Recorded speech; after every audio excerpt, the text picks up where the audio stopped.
صلى الله عليه وسلم ثم أما بعد قال الله تعالى في كتابه الكريم وهو أصدق القائلين أعوذ بالله من الشيطان الرجيم سبحانك لا علم لنا إلا ما علمتنا إنك أنت العليم الحكيم وقال رسول الله صلى الله عليه وسلم طلب العلم فريضة على كل مسلم صدق الله العظيم وصدق رسوله الكريم ونحن على ذلك من الشاهدين والشاكرين. Bapak-bapak sehat semuanya? Alhamdulillah. Alhamdulillah, mudah-mudahan selalu sehat ya, usianya panjang dan barokah ya, dan mudah-mudahan kita semuanya senantiasa diberikan oleh Allah kekuatan untuk taat pada Allah sampai pada akhirnya kita bertemu dengan ajal kita masing-masing ya, kembali kepada Allah dalam keadaan berpegang teguh dengan Al-Quran dan Sunnah Rasulullah, insyaallah husnul khatimah. Amin ya rabbal alamin. Sampai mana Pak? Masih ingat nggak?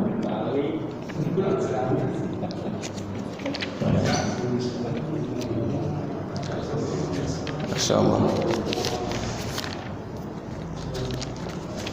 sebulan sekali namanya juga Pak ya, sebulan sekali ya nggak apa-apa lah ya, yang penting masih ada ngajinya gitu. Insyaallah ya minggu depan lagi, karena ini ahad kelima dan memang ini mah babak tambahan aja Pak, bonus-bonus aja. Aslinya mah ahad pertama, aslinya ahad pertama. Tajib. Kemarin kita sudah masuk pada bab jamaah ya Pak ya. Ya insyaallah pada bab salat jamaah di mana para ulama berbeda pandangan tentang hukum salat berjamaah. Ada yang mengatakan fardu ain, ada yang mengatakan sunnah muakkadah, ada yang mengatakan fardu kifayah. Jadi kalau fardu kifayah di satu kampung nggak ada yang bikin jamaah, dosa semua sekampung, gitu ya. Kalau sunnah muakkadah maka ini adalah sunnah yang ditegaskan, masing-masing kita ya melaksanakannya mendapatkan pahala, meninggalkannya tentu kita merugi. Punya kesempatan, punya waktu, punya kesehatan, tapi tidak digunakan untuk melangkahkan kaki menuju masjid. Sebagiannya lagi mengatakan hukumnya fardhu ain, wallahu a'lam bishawab, dan itulah fakta di antara pendapat para ulama berkaitan dengan sholat berjamaah. Ya Pak ya. Ya, untuk urusan ini ya silahkan ambil mana yang paling afdal. Yang paling afdal tentu adalah kita selama kita sehat, kita masih diberi umur ya, maka selama tidak ada uzur syar'i, langkahkan kaki kita menuju masjid. Karena ini adalah sunanul huda. Ya. Ini adalah sunnah-sunnah Rasulullah sallallahu alaihi wasallam. Ya.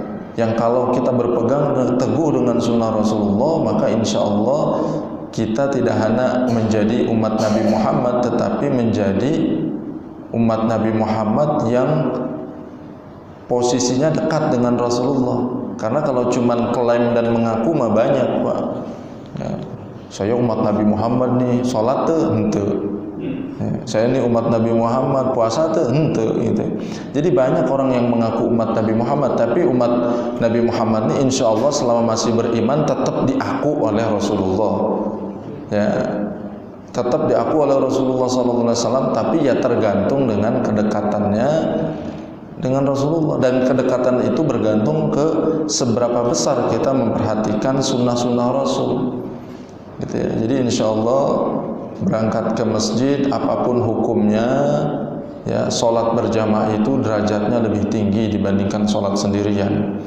Sholat di rumah tidak lebih afdal dibandingkan sholat di masjid. Setiap langkah dari rumah menuju masjid menggugurkan dosa-dosa, mengangkat derajat, dan tentunya menambah bekal kita menghadap Allah Subhanahu wa ta'ala.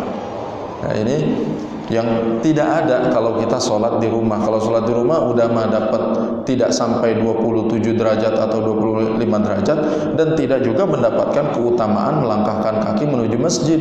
Yang tadi 3 itu konsekuensinya itu meninggikan derajat, menggugurkan dosa, menambahkan pahala. Itu nggak ada tuh.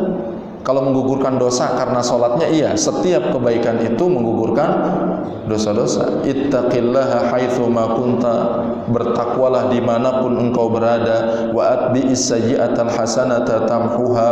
Ya, setiap kali kita melakukan dosa, buru-buru istighfar dan lakukan amal soleh. Kenapa? Karena amal soleh kita menggugurkan dan menghapus dosa-dosa yang sudah kita lakukan. Otomatis sholat kita, wudhu kita menggugurkan dosa-dosa kita, meskipun kita sholat di rumah. Tapi kita tidak mendapatkan kemuliaan 25 sampai 27 derajat, tidak mendapatkan pahala langkah kaki menuju masjid. Nah, itu sayang kalau kita sehat, nggak ada udzur syar'i, kita nggak mau berangkat. Ya, maka Rasulullah SAW mengajarkan kepada kita berangkat selama tidak ada udzur syar'i. Wallahu a'lam bishawab.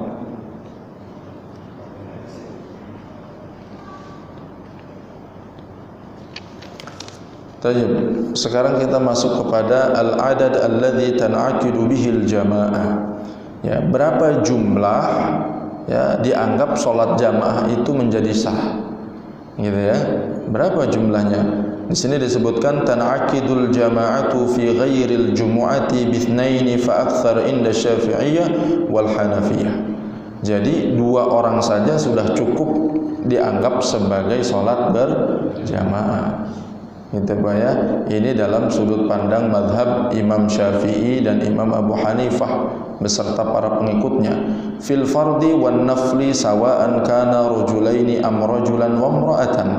Ya, baik dalam salat wajib ataupun dalam salat sunnah. Baik 2 orang itu dua-duanya laki-laki atau laki-laki dan perempuan. Am rajulan wa sabiyyan mumayyizan, atau komposisinya laki-laki dewasa dengan laki-laki yang masih kecil tapi sudah mumayyiz, itu sudah sah dianggap sholat berjamaah. Mana dalilnya? Dalilnya diriwayatkan oleh Imam Ahmad bin Hanbal dari Sayyidina Ibnu Abbas bahwa beliau mengatakan, "Shallaitu ma'an nabiyyi sallallahu alaihi wasallam faqumtu ila jambihi an yasarihi fa akhadhani fa aqamani an yaminihi wa ana yawma idzin ibnu asyari sanin." Ibnu asyari sinin. Sayyidina Ibnu Abbas mengatakan, dulu saya pernah sholat bareng Rasul. Nggak kebayang sholat bareng Rasul, Pak ya? Ya Pak ya? Mau nggak sholat bareng Rasul, Pak? Mudah-mudahan kita berkesempatan ya Pak ya. Kalaupun nggak sholat bareng Rasul, tapi setidaknya biasa ziarah ke Rasulullah SAW. Ya. Ya. Shallaitu ma'an Nabi sallallahu alaihi wasallam, aku pernah sholat bersama Rasul. Lalu aku berdiri di samping kiri Rasul. Jadi ini Rasul sholat di tengah, tahu-tahu di sini ngikutnya. Ya Pak ya, kadang-kadang kita juga begitu, pernah kali ya. Ya, di musola atau di masjid umum gitu ya, kita lagi sholat, ujug-ujug ada orang samping kita, di samping kiri mungkin gitu ya. Nah, ini Sayyidina Ibnu Abbas tahu-tahu ikut sholat berjamaah dengan Rasulullah dan berada di samping kiri. Fa akhadhani fa aqamani an yaminihi. Kemudian Rasulullah SAW tahu dan Rasul ya memberikan isyarat atau mengambil ya, mengarahkan beliau Sayyidina Ibnu Abbas untuk berada di arah kanan. Nah, jadi ini ada dalilnya nih. Kenapa sholat itu dianjurkan di sebelah kanan? Karena dulu Sayyidina Ibnu Abbas di kiri, diambil oleh Rasulullah diarahkan ke samping kanan. Wa ana yauma idzin ibnu asyri sinin. Saat itu usia beliau berapa tahun? 10 tahun. Ini Masya Allah ya, usianya 10 tahun, tapi beliau ini Sayyidina Ibnu Abbas bahkan mendapatkan doa Rasul, maka beliau ini keilmuannya sangat luas. Saking luasnya digambarkan oleh para ulama, disebutkan dengan al-bahr. Bahr itu artinya kan lautan, Pak. lautan keilmuan, tentu tidak seluas ilmu Allah. Jadi dibandingkannya dengan sesama manusia. Jadi kalau ingin bertanya tentang tafsir, kalau ingin bertanya tentang takwil hadis atau takwil ayat Al-Quran, maka bertanyalah kepada Sayyidina Ibnu Abbas. Sayyidina Ibnu Abbas itu anak kecil 10 tahun mendapatkan doa Rasulullah. Doa Rasulullah itu pasti diijabah. Makanya Rasulullah itu nggak sembarangan berdoa, Pak. Ya. Semua doa Rasulullah, para rasul juga, yang lainnya juga pasti diijabah apapun doanya. Nabi Nuh dulu pernah ngedoain umatnya yang masih kafir, habisin aja ya Allah. Ya, ada ini surah Nuh, bukan? Rabbi la tadhar 'alal ardi minal kafirina dayyara innaka in tadharhum yudhillu ibadaka wa la yalidu illa fajiran kafara. Wahai Rabbku, la tadhar 'alal ardi minal kafirina dayyara, jangan biarkan orang kafir hidup di muka bumi ya Allah. Itu doanya Nabi Nuh. Jadi enggak? Jadi, Pak, banjir segede-gedenya kan? Ya, banjir segede-gedenya. Doanya begitu. Pas sudah naik kapal ngelihat putranya. Ya. Lagi lari naik ke gunung. Makanya ada di Al-Qur'an, ya, irkam ma'ana. Ayo naik, naik. Doa Sayyidina Nuh sendiri itu. Tapi Rasulullah tahu betul karena doa para nabi itu pasti diijabah, tidak keluar dari lisan Rasul kecuali yang baik-baik mengenai umatnya. Rasul juga bisa tuh doa azab. Ya, di Taif itu kan, Taif kan dilemparin Rasulullah sampai berdarah-darah, ya, diludahin, dicaci, dimaki, malaikat turun, ya. Malaikat udah kesel banget bawaannya. Kenapa? Ngelihat Rasulullah Habibullah, kekasih Allah Subhanahu wa taala, dimuliakan oleh Allah, dipuja-puja, dipuji-puji oleh para malaikat, kemuliaannya tidak bisa dibandingkan dengan makhluk yang lainnya, dicaci maki sama manusia. Makanya datang tawaran malaikat penjaga gunung. Ini saya datang diutus oleh Allah, mau enggak? Ini tawaran nih, kita himpit aja tuh tadi tuh orang-orang yang menghina engkau wahai Rasul, dihimpit pakai gunung. Nah, kalau dihimpit pakai gunung gimana, Pak? Gunung beneran, Pak. Ya, Pak ya. Gimana perasaannya tuh? Ya, mungkin namanya apa tuh? Gempa kali ya. Dibikin gempa kali. Tapi Rasulullah, ya, kata Rasulullah, biarkan saja, barangkali nanti ada di antara keturunan mereka yang beriman. Itu Masya Allah ya. Rasulullah Sallallahu Alaihi Wasallam. Nah, Sayyidina Ibnu Abbas ini sahabat Rasul yang mendapatkan kemuliaan doa Rasulullah. Apa doanya Rasulullah? Allahumma faqihhu fid din wa 'allimhu ta'wil. Ya Allah, jadikanlah anak ini ngerti urusan agama. Jadikan dia ngerti urusan agama. Faqihhu fid din wa 'allimhu at-ta'wil, dan ajarkan ilmu ta'wil, ilmu tafsir ayat. Itu. Makanya Sayyidina Umar dulu kalau mau nanya tafsir, nanyanya ke Sayyidina Ibnu Abbas. Ketika ditanya tafsiran idza jaa nasrullahi wal fath wa ra'aitan nasa yadkhuluna fi dinillahi fahaja. Ya. Nah, itu kan surah apa tuh? Idza jaa, kalau kata gitu ya. Idza jaa. Kadang-kadang ada yang bilang ijazah. Idza jaa. Nama suratnya apa? An-Nasr. An-Nasr ya, kemenangan. Jika idza jaa nasrullah, pertolongan Allah datang, dan engkau akan melihat banyak orang masuk Islam berbondong-bondong. Ditanya tafsiran ini kepada Sayyidina Ibnu Abbas, dijawab maksud tafsiran ini adalah bahwa ajal Rasulullah sebentar lagi tiba. Nah, kok begitu? Jauh banget bayangannya, Pak. Biasanya mungkin kalau orang nafsirnya nggak jauh-jauh dari isi ayat itu. Ini kok jauh banget tafsirnya. Kenapa? Karena kalau Islam sudah mulai berkembang, banyak orang masuk Islam, selesai urusan Rasulullah. Ya, gitu, Pak. Iya, para sahabat mengakui kehebatan, keilmuan Sayyidina Ibnu Abbas. Kok bisa berilmu itu? Bayangkan, pernah sholat dengan Rasulullah, berkhidmah kepada Rasulullah, ya, bersentuhan tangannya dengan Rasulullah, yang ngajarin langsung Rasulullah, Pak. Gimana nggak pintar? Kalau kita tuh ini wallahu a'lam bishawab dah. Coba ya. Makanya kita perlu ada saluran yang bersih, Pak. Makanya penting kenapa kita bicara ada mazhab, penting kita harus merujuk kepada para ulama. Itu yang menjaga saluran. Kan air itu kalau diambil dari gunung, kalau masih di gunungnya masih bersih, Pak.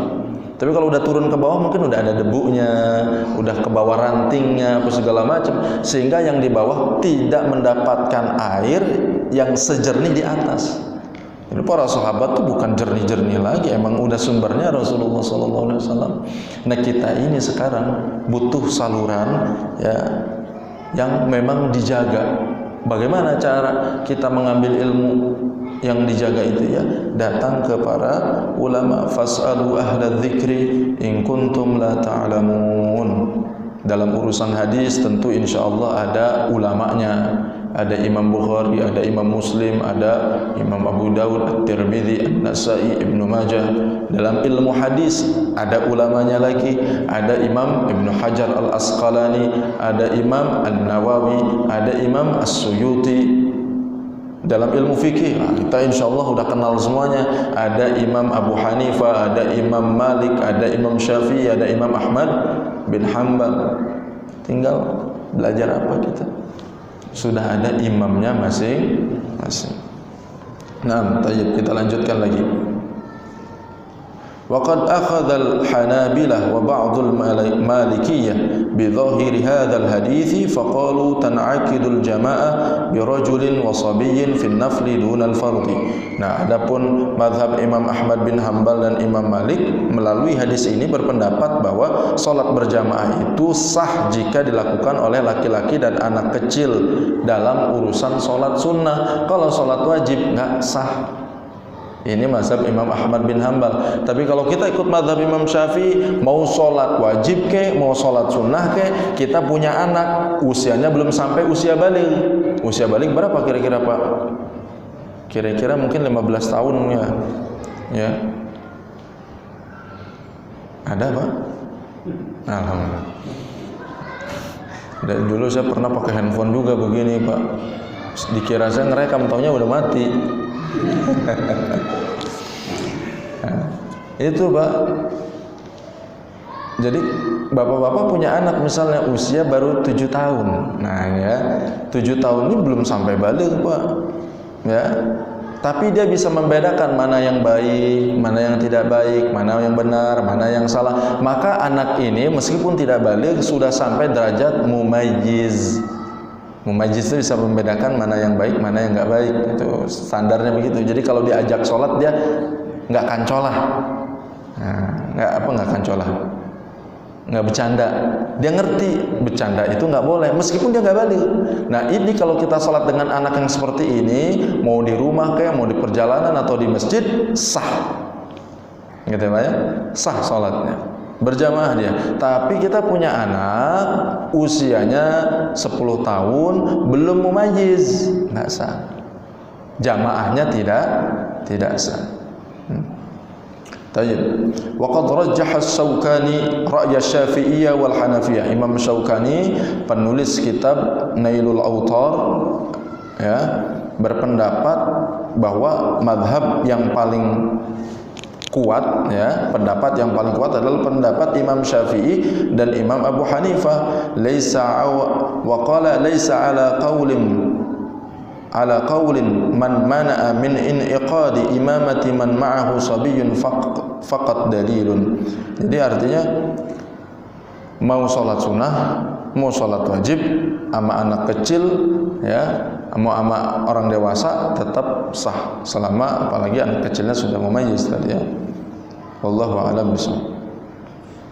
Ma tudraku bihil jamaah. Kapan seseorang itu dianggap mendapatkan salat jamaah? Tudrakul jama'atu bi idraki raq'atin ma'al imam. Ya, seseorang dianggap ikut berjamaah ketika dia mendapatkan 1 rakaat bersama imam. Fa in wajadal ma'mum raki'an faraka'a ma'hu.